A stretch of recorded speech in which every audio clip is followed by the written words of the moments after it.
There's a lot of interesting things going on in the world of Magic the Gathering right now. We have an LGS that decided to get greedy and risk its WPN status. We have the potential for MTGO and MTGA to both be playable on an upcoming mobile device. And we also have some really cool swag from the Dungeons and Dragons pre-release. Magic. I am a wizard! History. I'm an old wizard! The Magic Historian. My bones hurt. Greetings, owners of fine luxury cardboard rectangles. My friends, I hope the day finds you well. Welcome to the weekend. We are going to talk about some interesting Magic the Gathering news today. Before we do that, I just want to let you guys know I've had an equipment change, so I'm operating off of a new microphone, and I would like some feedback as to the sound quality of the video. All right, so thanks for that. Let us dive in to the subject matter at hand. The first thing on the agenda is to talk about the WPN location that has decided to get greedy or has just foolishly made a mistake that makes it look like they're getting greedy. And ultimately, in either situation, it does jeopardize their WPN status. All right, so if you don't know what the WPN is, obviously you need to know that to understand the story. The WPN is Wizards Play Network, okay? This is an organization that encompasses thousands of local game stores. They have two different tiers, your regular tier and your premium tier. You may have noticed in previous videos we talked about some of the premium perks that come along with being a WPN location, but even if you're not a premium location, there are a number of benefits that come from being a WPN location. One, for example, are the pre-releases themselves. If you're not part of the WPN, you can't actually get your hands on pre-release kits to run pre-release events. So anything you do that could jeopardize your ability to run pre-releases is unwise. Now, I fully sympathize with local game stores in the current environment we're living in because let's be real, the world has been very harsh recently to retail locations. And depending on where you are in the world, you may not have been able to play in store for a year or more. I can't actually recall the last time I was able to play in store, and it won't be until the next pre-release, which is really a shame. When we get to the swag, I'm like, oh man, they sent out something really cool. I wish I could have got one. But anyways,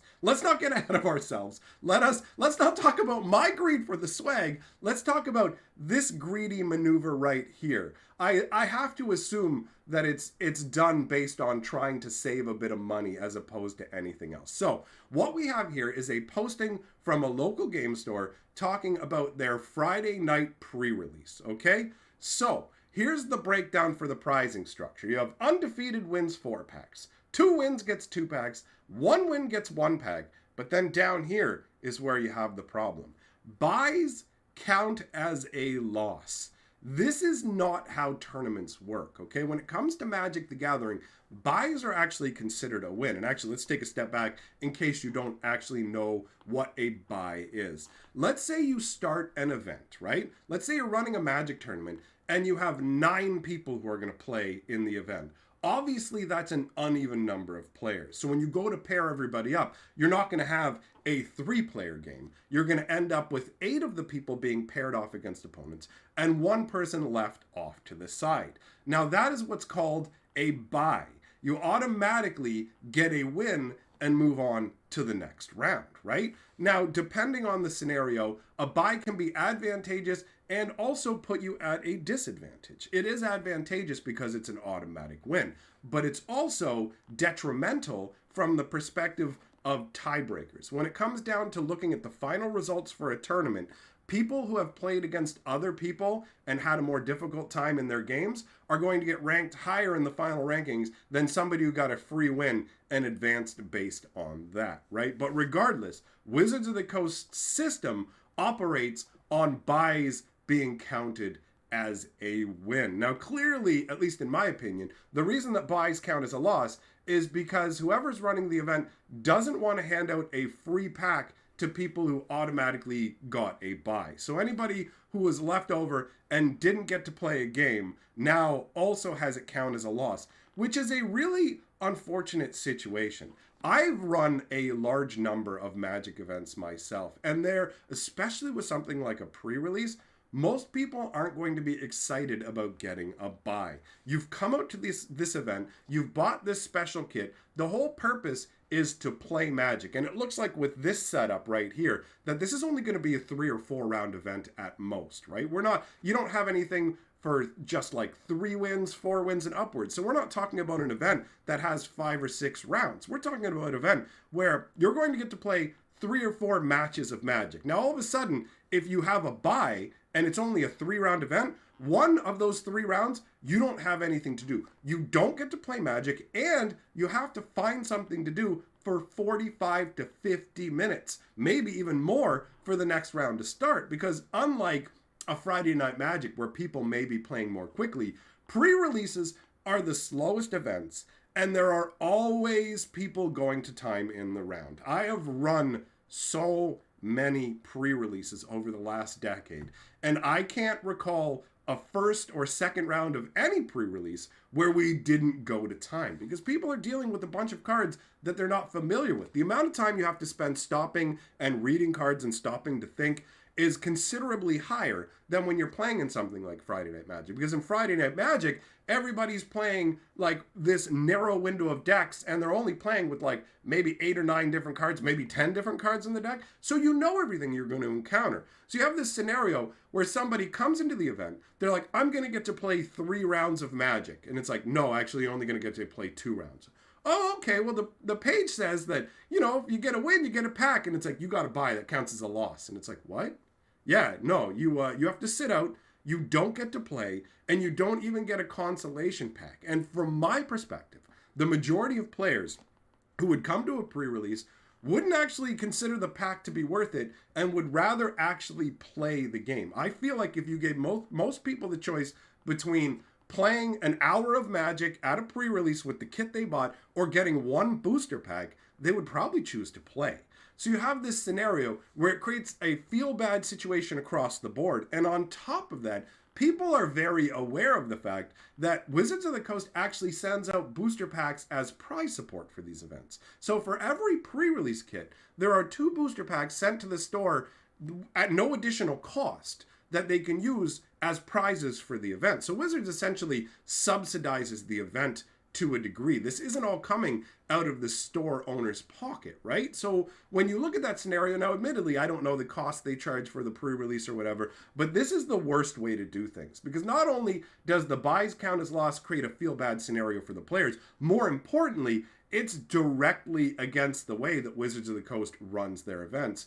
Buys are always wins. And if you start making changes like this, like you have a certain amount of leeway when it comes to how you give out your prizes. You can decide, I'm going to give packs to everybody who shows up. You could literally go, everybody who plays in this event gets 2 packs, and for first prize, I'm going to include some other stuff. You could literally go, everybody who plays gets 2 packs, and there's no higher level prize. You can flatten the prizes out if you want to cross everything, or you can go crazy and go, first place gets everything. It's totally up to the store owner's discretion how the prizes are dispersed in that fashion. However, you can't change the way that tournaments function and say that buys now count as a loss. Now, this to me seems like a way to try and stop from paying out a few extra packs. How many buys are you really going to deal with overall in the course of the tournament? Like, you should have it structured so that it's based on the number of people who are playing and everything like that. Buys should never be factored in to the prize distribution. It should just be on how you place, and if you get a buy, it counts as a win. So by violating, like, this is an officially sanctioned event by Wizards of the Coast, right? They say, the WPN, you can run this event, but you have to do it by our rules. Think about like how you go to McDonald's or Burger King or whatever. You expect a roughly uniform experience across all of those. And the same kind of concept applies here.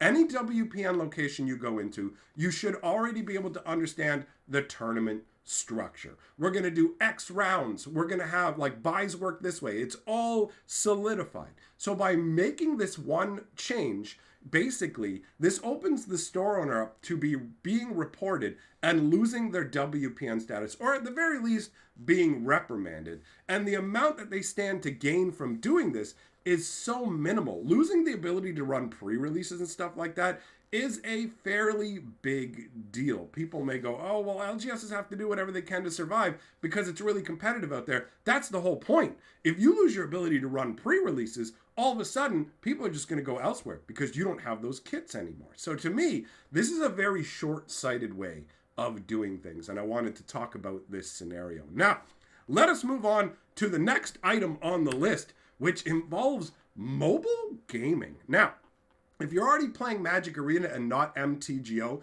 this may not be as hype a realization for you, right? Like for MTGO players, this could be a lot more exciting because what we're actually going to be talking about is the brand new Steam Deck that has just been announced by Valve. It looks very Nintendo Switchy, doesn't it? Like, it's straight up, if I showed you this image and you didn't know that we were talking about the Steam device, you'd be like, yo, what's up with the Nintendo Switch? Are you talking about how Arena's supposed to be coming to the Nintendo Switch? Because it is at some point. As far as I understand, there are plans to port over Magic Arena onto the Nintendo Switch. Will increase the number of people able to play, and I have to say, for me, that's a much bigger draw than using my phone. My phone is too small a screen for me to want to play Arena on. There's a ton of information going on. I don't like staring at small screens, and as I've gotten older, I've noticed that staring at these small screens for a considerable amount of time genuinely affects the eyes. But something that's a little bit bigger, like a Nintendo Switch, that's easier on the eyes. So the Steam Deck is really the hope and champion of MTGO players, right? Arena, you could theoretically get a Nintendo Switch, but I think that the Steam Deck here is going to be cheaper than the Nintendo Switch. Not 100% sure because all the details haven't been hammered out. But this device is created to play games from Steve. Load up your Steve account. So this is designed to play games from Steam, but unlike the Nintendo Switch, this isn't locked to particular usage. You can actually install like Windows operating systems and things like this and use it for whatever you want. So you could actually put MTGO onto this device and play it mobilely, which is a huge advance for the MTGO players. Let's be real. MTGO is superior to Arena in a number of ways, and Arena is superior to MTGO in a number of ways. Arena is nicer to look at, mostly a bit smoother, doesn't seem to have as many bugs, but MTGO offers you a more genuine to paper experience. You have access to all the cards that exist. You have access to all of the formats that exist as well. It's not very pretty to look at. The interface is, you know what I mean? It's not the greatest, but this is a huge step forward for anybody who wants to be able to play MTGO mobilely. I have both an MTGO account and an Arena account. I tend to play Arena more. I like the way it looks. What can I say, man? I'm somebody who enjoys the visuals of the Magic cards, and I like the way that they look in the Arena client. They look pretty nice most of the time. Neither of them is perfect, but either way, this offers you a solution if you're an MTGO player or if you're an Arena player who doesn't own a Nintendo Switch and would prefer this object, which will probably be able to do more than the Nintendo. Well, not probably. I've already stated that it can do more than the Nintendo Switch. So, I thought that was neat and newsworthy. Now, there's one more item to talk about. We're doing a pre-release sandwich here. Take a look at this.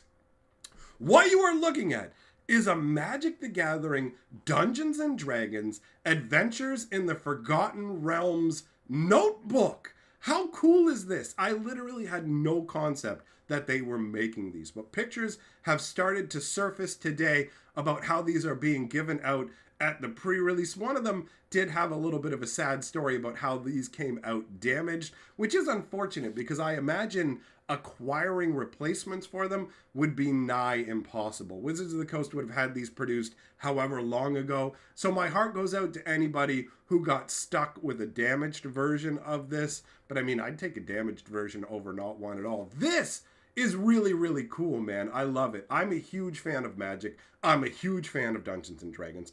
And I've read a number of novels that feature Drizzt Do'Urden and his little panther Guinevere. So seeing them leaping through the air like that, dude, this is really, really neat. And I like the way that the X kind of tucks up under his clothing as well. I dig the artwork. It looks cool with the Planeswalker symbol, and then right beside it, you've got the Dungeons and Dragons ampersand. I just love everything about this. And I think it's really cool that they sent this out as a bonus to pre-releases, because I had been saying recently that I missed the older school pre-releases where they would have awesome things like the Hell Vault or the Big Dragon's Maze. A lot of the ones recently didn't have anything extra to really make them stand out and feel special. So something like this is cool because you can literally use this to play, like you can use this to keep track of your magic notes when you're playing games or whatever, but you can also use this to keep track of Dungeons and Dragons characters. So it's something that can be used for either property that ties both of them together.